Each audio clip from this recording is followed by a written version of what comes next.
प्रस्तुत है निर्मला उपन्यास का यह 11वां भाग।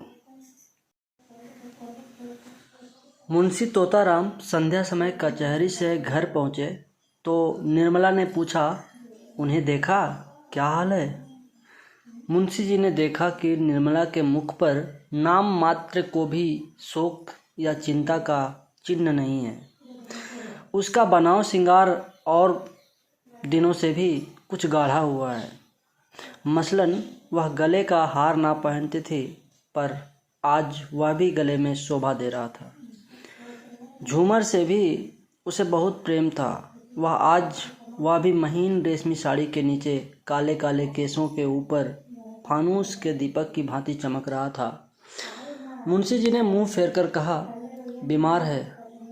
और क्या हाल बताऊं? निर्मला, तुम तो उन्हें यहाँ लाने गए थे। मुंशी जी ने झुंझला कर कहा, वह नहीं आता तो क्या मैं ज़बरदस्ती उठा लाता? कितना समझाया कि बेटा घर चलो, वहाँ तुम्हें कोई तकलीफ़ ना होने पावेगी, लेकिन घर का नाम सुनकर उसे जैसे दूना ज्वर हो जाता था। कहने लगा, मैं यहाँ मर जाऊँगा लेकिन घर ना जाऊँगा। आखिर मजबूर होकर अस्पताल पहुँच आया और क्या करता। रुक्मिणी भी आकर बरामदे में खड़ी हो गई थी। बोली, वह जन्म का हठी है, यहाँ किसी तरह ना आएगा, और यह भी देख लेना वहाँ अच्छा भी ना होगा। मुंशी जी ने कातर स्वर में कहा, तुम 2-4 दिन के लिए वहीं चली जाओ तो बड़ा अच्छा हो बहन। तुम्हारे रहने से उसे तस्कीन होती रहेगी। मेरी बहन, मेरी अब विनय मान लो। अकेले वह रो रो कर प्राण दे देगा। बस हाय अम्मा की रट लगाकर रोया करता है। मैं वहीं जा रहा हूँ, मेरे साथ ही चलो। उसकी दशा अच्छी नहीं बहन, वह सूरत ही नहीं रही। देखें ईश्वर क्या करते हैं। यह कहते कहते मुंशी जी की आंखों से आंसू बहने लगे। लेकिन रुक्मिणी अविचलित भाव से बोली, मैं जाने को तैयार हूँ। मेरे वहाँ रहने से अगर मेरे लाल के प्राण बच जाएं तो मैं सिर के बल दौड़ी जाऊं। लेकिन मेरा कहना गिरह में बांध लो भैया, वहाँ वह अच्छा ना होगा। मैं उसे खूब पहचानती हूँ। उसे कोई बीमारी नहीं है, केवल घर से निकाले जाने का शौक है। यदि यही दुख ज्वर के रूप में प्रकट हुआ है, तुम 1 नहीं लाख दवा करो, सिविल सर्जन को ही क्यों ना दिखाओ, उसे कोई दवा असर न करेगी।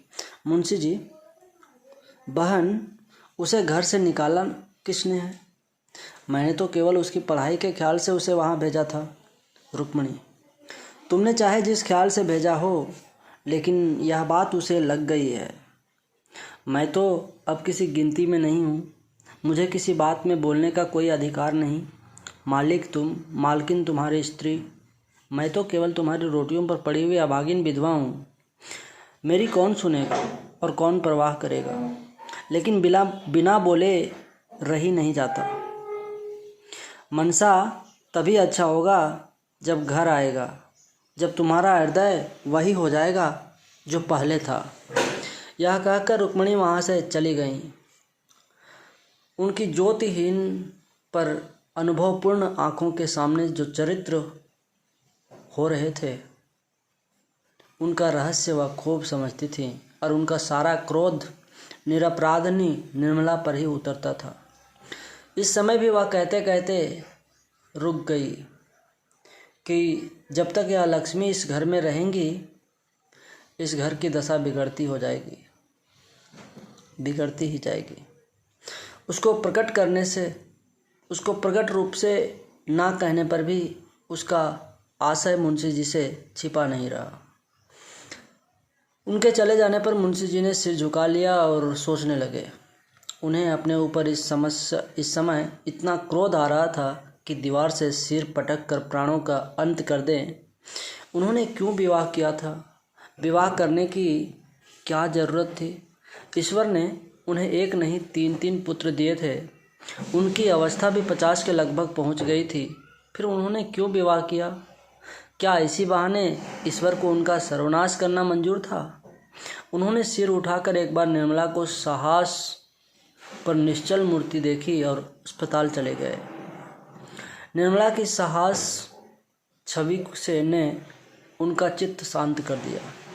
आज कई दिनों के बाद उन्हें शांति मयस्सर हुई थी। प्रेम पीड़ित हृदय इस दशा में क्या इतना शांत और अविचलित रह सकता है? नहीं, कभी नहीं। हृदय की चोट भाव कौशल से नहीं छिपाई जा सकती। अपने चित्त की दुर्बलता पर इस समय उन्हें अत्यंत क्षोभ हुआ।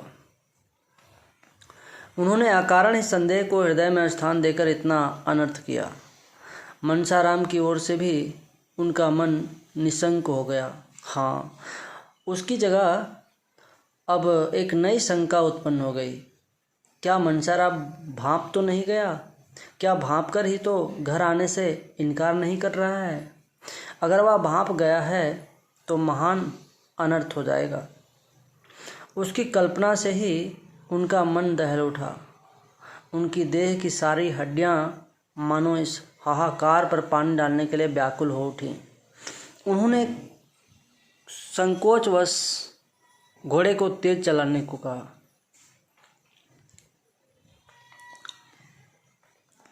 आज कई दिनों के बाद उनके हृदय मंडल पर छाया हुआ सघन फट गया था और प्रकाश की लहरें अंदर से निकलने के लिए व्यग्र हो रही थी। उन्होंने बाहर सिर निकालकर देखा, कोचवान सो तो नहीं रहा। घोड़े की चाल उन्हें इतनी मंद कभी नहीं मालूम हुई थी। अस्पताल पहुंचकर वह लपके हुए मनसाराम के पास गए। देखा तो डॉक्टर साहब उसके सामने चिंता में मग्न खड़े थे। मुंशी जी के हाथ पांव फूल गए, मुंह से शब्द ना निकल सका। भरभराई हुई आवाज़ में बड़ी मुश्किल से बोले, क्या हाल है डॉक्टर साहब? यह कहते कहते वह रो पड़े और जब डॉक्टर साहब को उनके प्रश्न का उत्तर देने में एक क्षण का विलंब हुआ तब तो उनके प्राण नहीं में समा गया।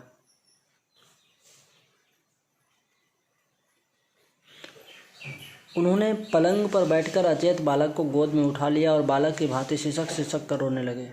मनसाराम की देह तवे की तरह जल रही थी। मनसाराम ने एक बार आंखें खोली। आह, कितनी भयंकर और उसके साथ ही कितनी ही दुष्ट थी। मुंशी जी ने बालक को कंठ से लगाकर डॉक्टर से पूछा, क्या हाल है साहब? आप चुप क्यों हैं? डॉक्टर ने संदिग्ध स्वर से कहा, हाल जो कुछ है वह आप देख ही रहे हैं। 106 डिग्री ज्वर है और मैं क्या बताऊं। अभी ज्वर का प्रकोप बढ़ता ही जाता है। मेरे किए जो कुछ हो सकता है कर रहा हूं। ईश्वर मालिक है।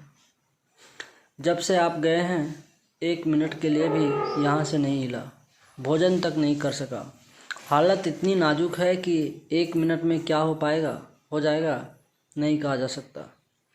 यह महाज्वर है, बिल्कुल होश नहीं है। रह रहकर डिलीरियम का दौरा हो जाता है। क्या घर में इन्हें किसी ने कुछ कहा है? बार बार अम्मा जी तुम कहाँ हो, यही आवाज़ मुंह से निकली है। डॉक्टर साहब यह कह ही रहे थे कि सहसा मनसाराम उठकर बैठ गया और धक्के से मुंशी जी को चारपाई के नीचे ढकेलकर उन्मत्त स्वर से बोला, क्यों धमकाते हैं आप? मार डालिए, अभी मार डालिए। तलवार नहीं मिलती? रस्सी का फंदा है या वह भी नहीं? मैं अपने गले में लगा लूं? हाय अम्मा जी तुम कहाँ हो? यह कहते कहते वह फिर अचेत होकर गिर पड़ा। मुंशी जी एक क्षण तक मनसाराम की शिथिल मुद्रा की ओर व्यथित नेत्रों से ताकते रहे। फिर सहसा उन्होंने डॉक्टर साहब का हाथ पकड़ लिया और अत्यंत दीनतापूर्वक आग्रह से बोले, डॉक्टर साहब इस लड़के को बचा लीजिए, ईश्वर के लिए बचा लीजिए, नहीं मेरा सर्वनाश हो जाएगा। मैं अमीर नहीं हूँ लेकिन आप जो कुछ कहेंगे वह हाजिर करूँगा, इसे बचा लीजिए। आप बड़े से बड़े डॉक्टर को बुलाइए और उनकी राय लीजिए, मैं सब खर्च कर दूँगा। इसकी अब नहीं देखी जाती। हाय मेरा होनहार बेटा, डॉक्टर साहब ने करुण स्वर में कहा। बाबू साहब, मैं आपसे सत्य कह रहा हूँ कि मैं इनके लिए अपनी तरफ से कोई बात उठा नहीं रखा हूँ। अब आप दूसरे डॉक्टरों से सलाह लेने को कहते हैं। अभी डॉक्टर लाहिरी, डॉक्टर भाटिया और डॉक्टर माथुर को बुलाता हूँ, विनायक शास्त्री को भी बुलाए लेता हूँ, लेकिन मैं आपको व्यर्थ का आश्वासन नहीं देना चाहता। हालत नाजुक है। मुंशी जी ने रोते हुए कहा, नहीं डॉक्टर साहब, यह सब मुंह से ना निकालिए। हाल इसके दुश्मनों की नाजुक हो। ईश्वर मुझ पर इतना कोप ना करेंगे। आप कलकत्ता और बम्बई के डॉक्टरों को तार दीजिए। मैं ज़िंदगी भर आपकी गुलामी करूँगा। यही मेरे कुल का दीपक है, यही मेरे जीवन का आधार है। मेरा हृदय फटा जा रहा है। कोई ऐसा दवा दीजिए जिससे इसे होश आ जाए। मैं ज़रा अपने कानों से उसकी बातें सुनूं, जानूं कि उसे क्या कष्ट हो रहा है। हाय मेरा बच्चा। डॉक्टर, आप ज़रा दिल को तस्कीन दीजिए। आप बुज़ुर्ग आदमी हैं।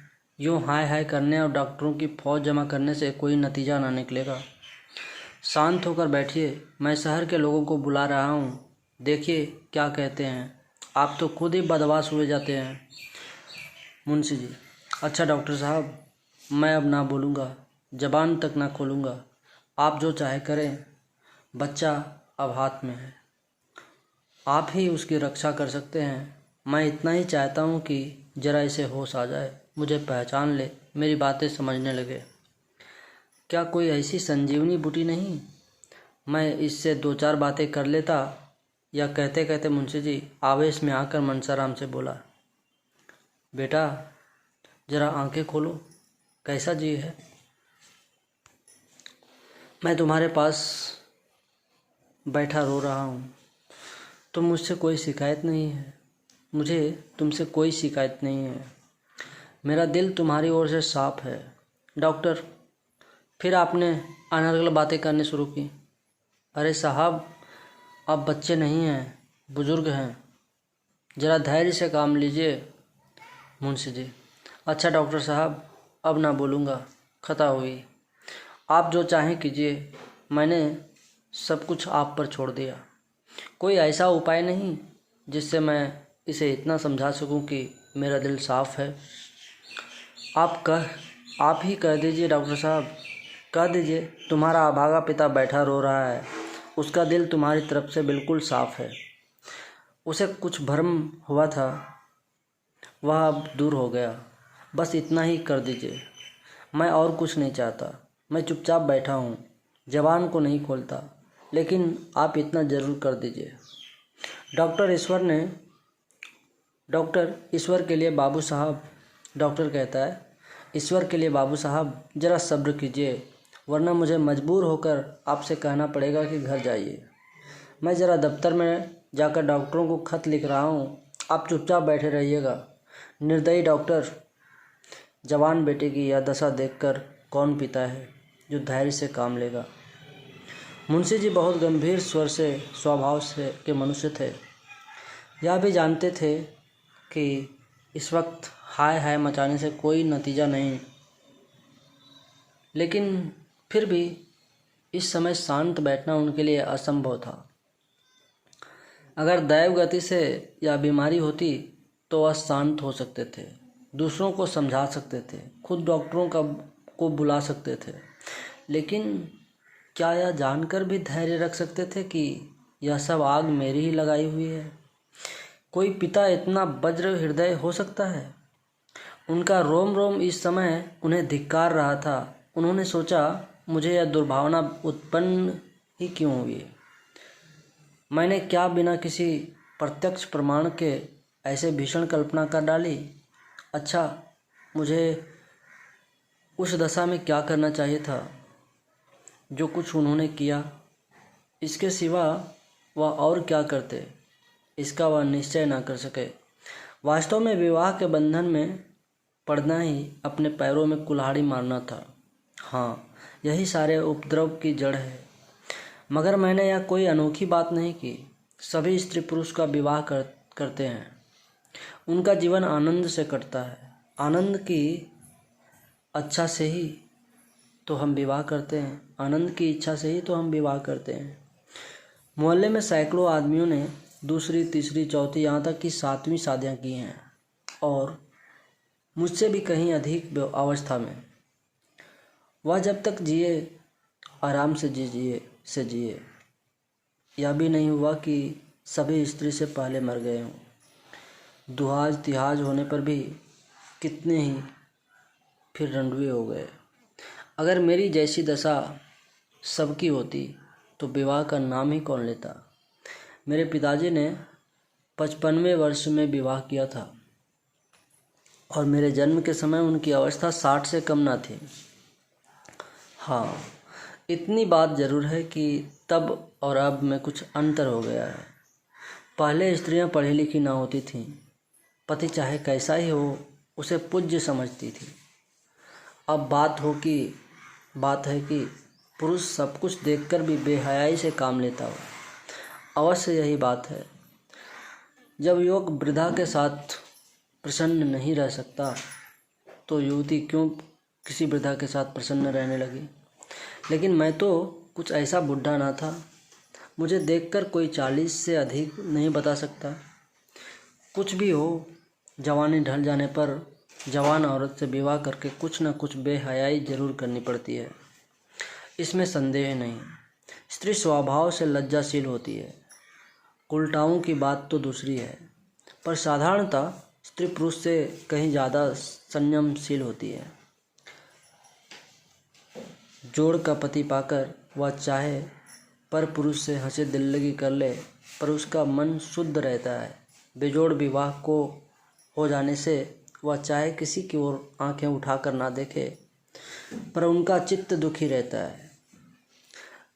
यह पक्की दीवार है, उसमें सबरी का असर नहीं होता। यह कच्ची दीवार है और उसी वक्त तक खड़ी रहती है जब तक इस पर सबरी ना चलाई जाए। इन्हीं विचारों में पड़े पड़े मुंशी जी का एक झपकी आ गई। मने के भावों ने तत्काल स्वप्न का रूप धारण कर लिया।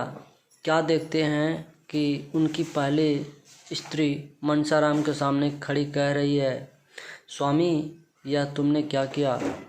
जिस बालक को मैंने अपना रक्त पिला पिला कर पाला, उसको तुमने इतनी निर्दयता से मार डाला। ऐसे आदर्श चरित्र बालक पर तुमने इतना घोर कलंक लगा दिया। अब बैठे क्या बिसूरते हो। तुमने उससे हाथ धो लिया। मैं तुम्हारे निर्दया हाथों को से छीनकर उसे अपने साथ लिए जाती हूँ। तुम तो इतनी शक्की कभी ना थे। क्या विवाह करते ही शक कोई भी गले बांध लाए। इस कोमल हृदय पर इतना कठोर आघात, इतना भीषण कलंक, इतना बड़ा अपमान सहकर जीने वाले कोई बेहया होंगे। मेरा बेटा नहीं सह सकता। यह कहते कहते उसने बालक को गोद में उठा लिया और चली। मुंशी जी ने रोते हुए उसकी गोद से मनसाराम को छीनने के लिए हाथ बढ़ाया तो आंखें खुल गईं और डॉक्टर लाहरी, डॉक्टर भाटिया आदि आधे दर्जन डॉक्टर उसके सामने खड़े दिखाई दिए। और इसी के साथ कहानी का यह निर्मला उपन्यास का यह 11वां भाग समाप्त होता है। अगले 12वें भाग का पाठ अगली बार। धन्यवाद।